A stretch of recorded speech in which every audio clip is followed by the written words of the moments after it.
ishee raawwattu hunda ganama hanga galgalaatti hordofuu qabna. Kun immoo rakkoo sitti dabalamanii furmaata siif hin ta'u. Ni argitu anis isiniif hin hojjedha eegee. Si qayyabachiisa.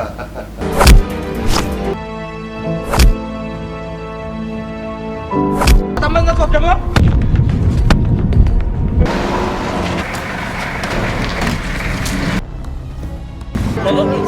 Lalanis, Adi.